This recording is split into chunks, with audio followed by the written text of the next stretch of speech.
Hello everyone, good morning. अगर आप इस चैनल का कंप्लीट बेनिफिट लेना चाहते हैं तो आपको इस चैनल को प्लेलिस्ट के थ्रू एक्सप्लोर करना होगा।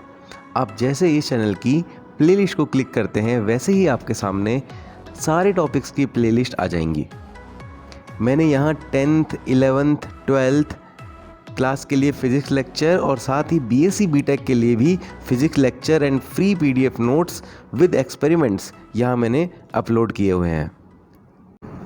Hello students, very good morning to all. कैसे हैं सभी? और आज से हम स्टार्ट कर रहे हैं class 12th physics Hindi medium के लिए चैप्टर नंबर 2 विद्युत फ्लक्स तथा गाउस का नियम, जिसके अंदर सबसे पहला टॉपिक है क्षेत्रफल सदिश ए वेक्टर।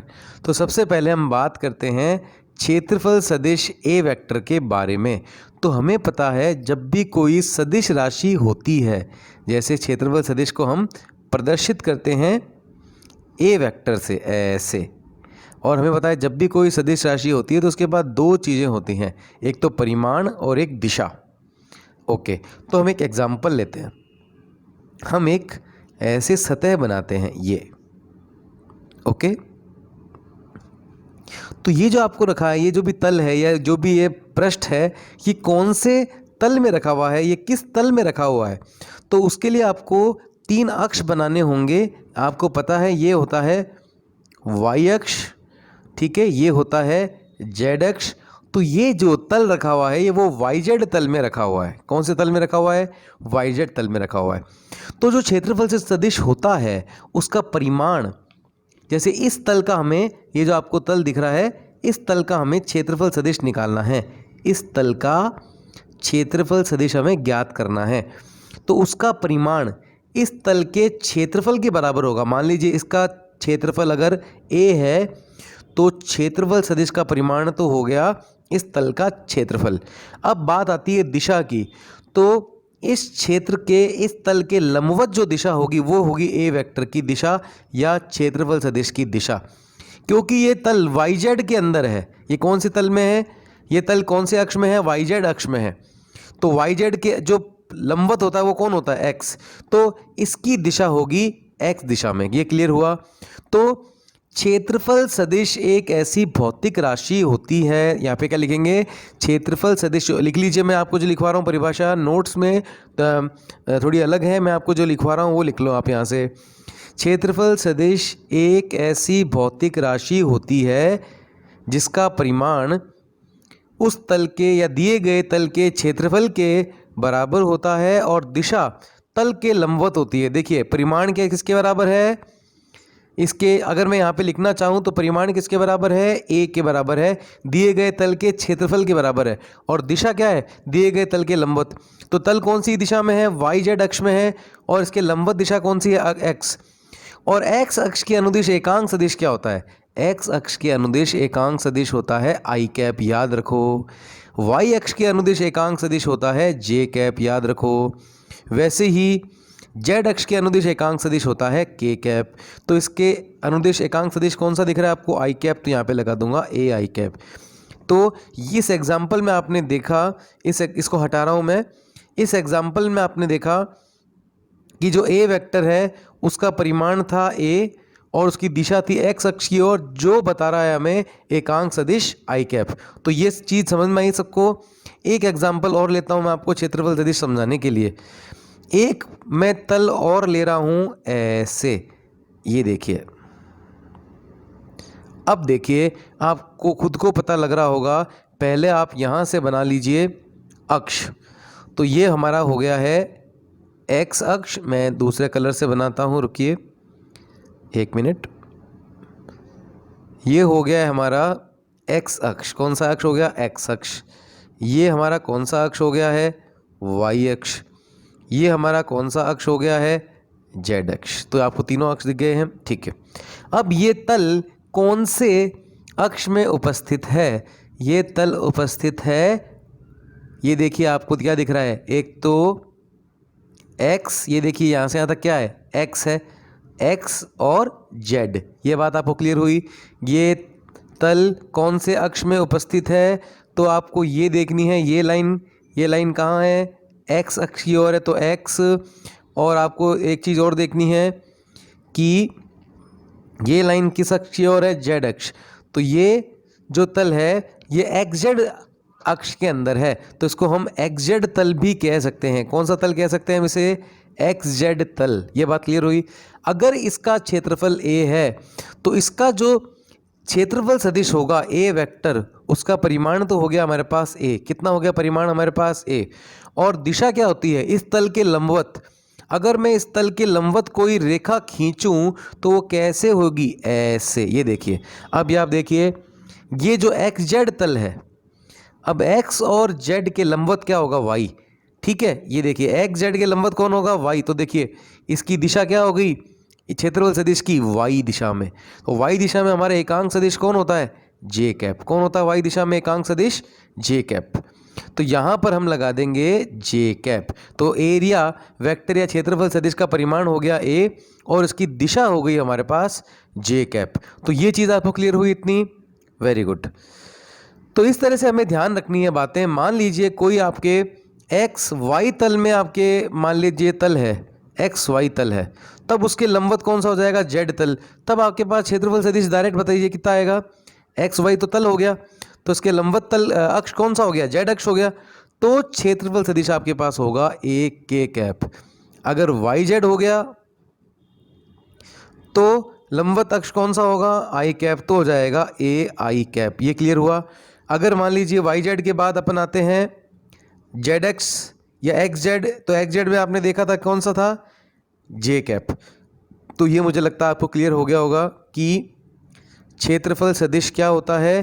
तो यहाँ से देखिए, इस कई एग्जाम्पल भी मैंने ले रखे हैं। ये देखिए आप, ये एग्जाम्पल है जिसमें ये है एक्स जेड तल, जिसमें क्षेत्रफल सदिश हो गया वाई दिशा में।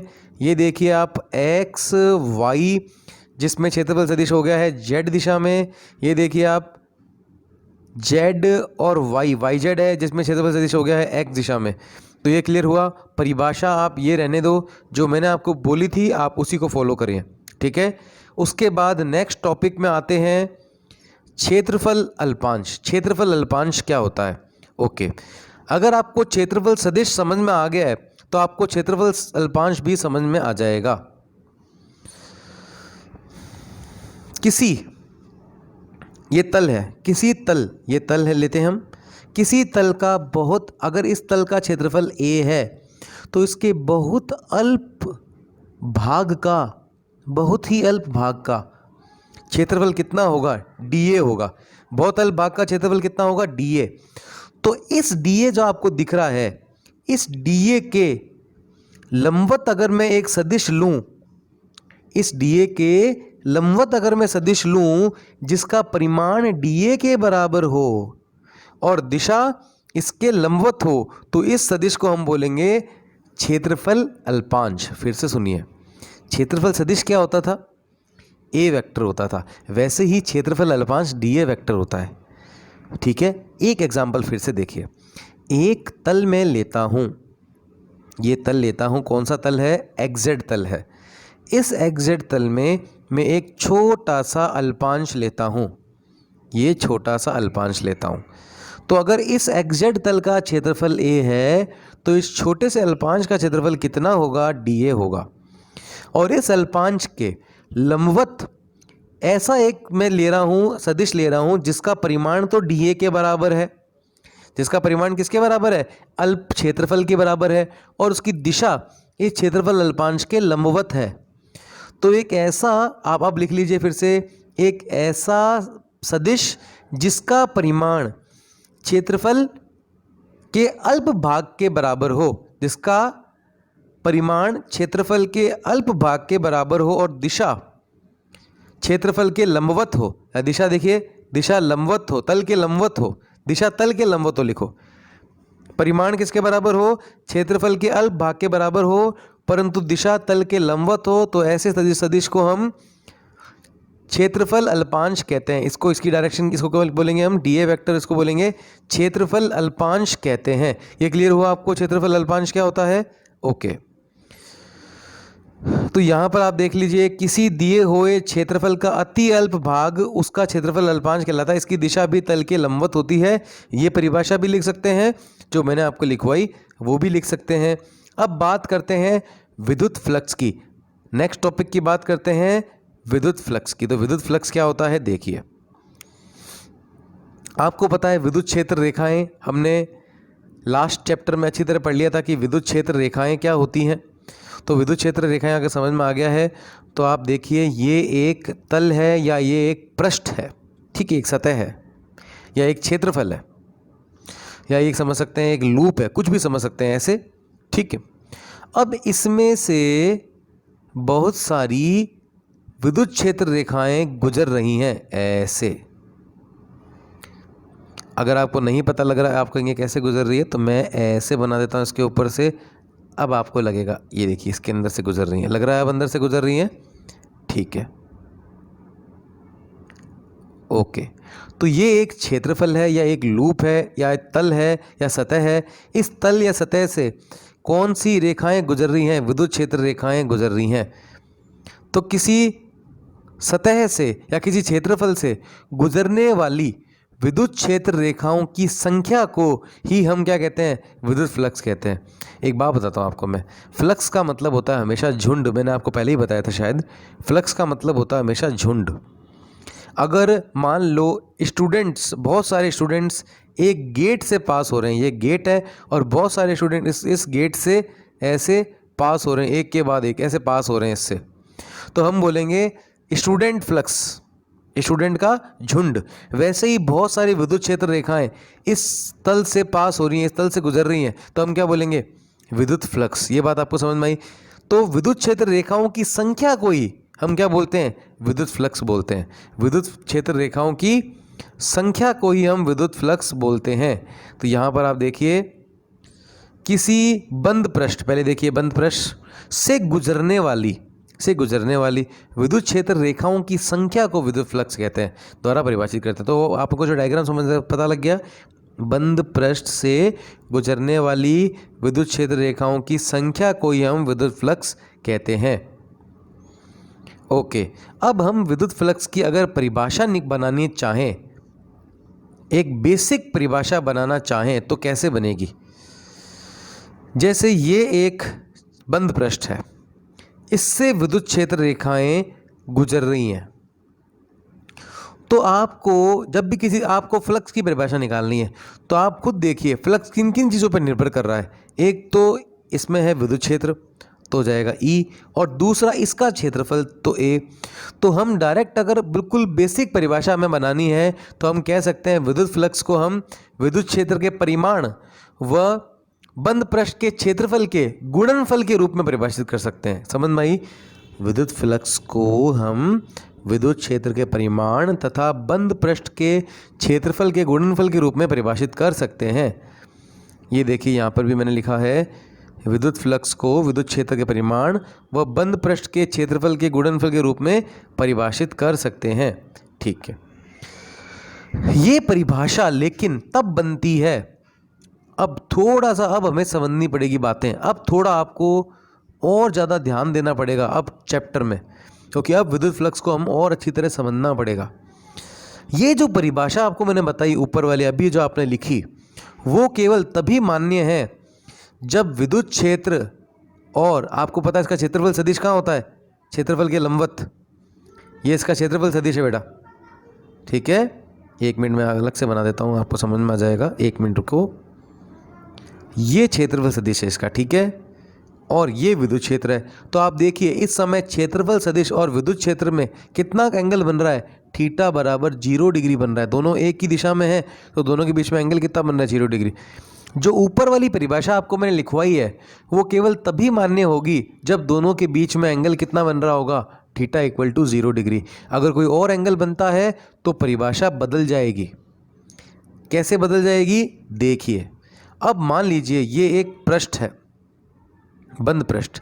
सबसे पहले बताओ इसका क्षेत्रफल सदिश कहाँ होगा, ऐसे इसके तल के लंबवत होगा, ये क्षेत्रफल सदिश की दिशा हो गई।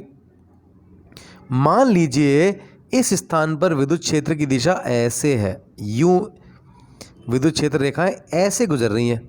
अब आप अगर देखो ये विद्युत क्षेत्र रेखा है ऐसे, ये ई वेक्टर और ये ए वेक्टर, इनके बीच में अगर आप एंगल देखो तो इस बार इनके मध्य कोण कितना बन रहा है, थीटा बन रहा है। पिछली बार देखो ई वेक्टर और ए वेक्टर एक ही दिशा में थे, इस बार ई वेक्टर और ए वेक्टर के बीच में कितना एंगल बन रहा है, थीटा एंगल बन रहा है। और जब भी तो हम इस समय क्या करेंगे, हम एक ई वेक्टर का घटक लेंगे। घटक क्या होता है, जहाँ से एंगल बनता है, आपको कितनी बार बता रखा है मैंने, बहुत बार। यहाँ से घटक हो जाएगा जहाँ से एंगल बनता है ई कॉस थीटा, और परपेंडिकुलर बन जाएगा ई साइन थीटा। जहाँ से एंगल बन रहा है ई कॉस थीटा, परपेंडिकुलर ई साइन थीटा। अब मुझे बताइए, इस बार विद्युत फ्लक्स में क्षेत्रफल सदिश के अनुदिश विद्युत क्षेत्र का कौन सा घटक है। भाई क्षेत्रफल सदिश कौन सा, ए वेक्टर, इसकी दिशा में विद्युत क्षेत्र का कौन सा घटक आ रहा है, ई कॉस थीटा आ रहा है। ए वेक्टर की दिशा में विद्युत क्षेत्र का घटक ई साइन थीटा आ रहा है या ई कॉस थीटा आ रहा है। ए वेक्टर की दिशा में कौन है, ई कॉस थीटा है या ई साइन थीटा है, ई कॉस थीटा है। तो इस बार जो फ्लक्स होगा, अभी डायग्राम अच्छी तरह बना लो या बीच में स्नैपशॉट ले लिया करो, मैं हटाने वाला हूँ उसको, ठीक है। तो इस बार आप देख रहे हैं कि विद्युत फ्लक्स के अंदर आपने देखा कि विद्युत क्षेत्र का ई कॉस थीटा घटक था जो कि क्षेत्रफल सदिश के अनुदिश था। यह बात क्लियर हुई आपको। ई कॉस थीटा इंटू ए विद्युत क्षेत्र का कौन सा घटक था, ई कॉस थीटा घटक था। तो हम इसे ले सकते हैं ई ए कॉस थीटा, क्या लिख सकते हैं हम इसे, ई ए कॉस थीटा। और ई ए कॉस थीटा को हम लिख देंगे ई वेक्टर डॉट ए वेक्टर। ये बात क्लियर है आपको। क्यों, ए बी कॉस थीटा को क्या लिखते थे, ए वेक्टर डॉट बी वेक्टर। उसी तरह से ई ए कॉस थीटा को क्या लिखेंगे, E vector dot A vector. A B cos theta को क्या लिखते हैं, इसे बोलते हैं बिंदु गुणनफल या अदिश गुणनफल। याद है क्या, याद कीजिए, A vector cross dot B vector क्या होता था, ए बी कॉस थीटा, ये भूलो मत कभी। और ए वेक्टर क्रॉस बी वेक्टर का जो परिमाण होता था वो किसके बराबर होता था, ए बी साइन थीटा। तो क्रॉस आ जाए तो साइन थीटा और डॉट आ जाए तो कॉस थीटा, या कॉस थीटा आ जाए तो डॉट लगाओगे। तो आपने क्या देखा, आपने देखा जो फ्लक्स है, क्षेत्रफल सदिश की दिशा में विद्युत क्षेत्र का कौन सा घटक था, ई कॉस थीटा घटक था। तो आपने इसे लिख दिया ई ए कॉस थीटा। क्या लिख दिया आपने इसे, ई ए कॉस थीटा। तो A B cos theta A vector dot B vector होता है, तो ई ए कॉस थीटा क्या हो जाएगा, ई vector dot A vector. E A cos theta क्या हो जाएगा, ई वेक्टर डॉट ए वेक्टर। ये क्लियर हुआ सबको। तो ये आज हमने बात की है विद्युत क्षेत्र विद्युत फ्लक्स के बारे में। तो आज की क्लास में केवल इतना ही करते हैं, बाकी करेंगे नेक्स्ट लेक्चर में। तो आज के लिए केवल इतना ही। ओके बच्चों, बाय बाय।